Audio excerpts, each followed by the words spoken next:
একদম ফুল আনকমন না, আমি কি জীবনে কোনো জায়গায় আসছি। আসসালামু আলাইকুম। নতুন নতুন খবর নিয়ে আপনাদের মাঝে চলে এসেছি। আজ উদ্দেশ্য টেকা কাশীপুর একটি নতুন গরু দেখার উদ্দেশ্যে।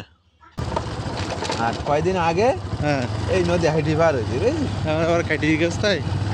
আর এমন মাঝে যে স্রোত পড়েছে তো হ্যাঁ তারই চোখ মাথা ওইটা ঘুরে নেই পুড়ি যেতে নৌকাতে নেমি হ্যাঁ, তখন তুই বন্ধু আমার ধরো কি হয়েছে চোখ মাথা ঘুরে নিয়ে যাইছি।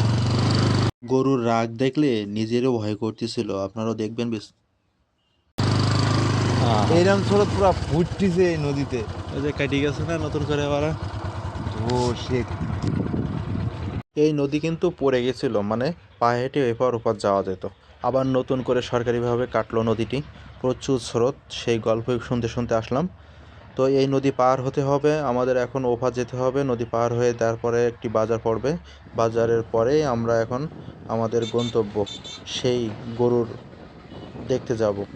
সঙ্গে থাকবেন এবং একটু শেয়ার করে দিবেন, সবাইকে দেখার সুযোগ করে দিবেন।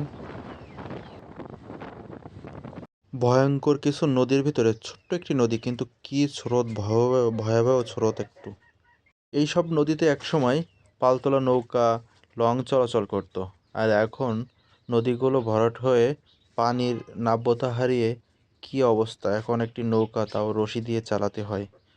এটা টেকাকাশীপুরের খেয়াঘাট। ওই সাইডে কাটাখালীর দিকে যাওয়ার জন্য শাহপাড়ার মুখ, আর এপাশে টেকাকাশীপুর। ডানে বটডাল চলে গেছে। তো সঙ্গে থাকুন, দেখতে পাবেন। আমরা এখন নদীর ওপার যাব। নদীর ওপার যে সেই বিধ্বংসী একটি গরু দেখব, যে গরুর গায়ে কি শক্তি, আপনারা না দেখলেই বুঝতে পারবেন না।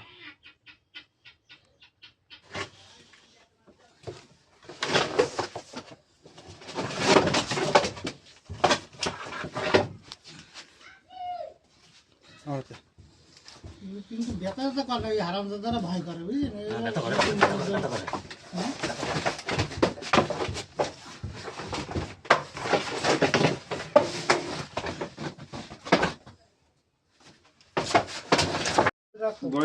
ওই বাজার তারপর টানতে খুলে পেলেন ওটা, ওই যে বাজারে থাক টানতে না।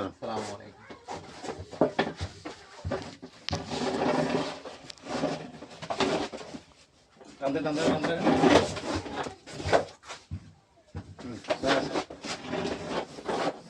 আসেন।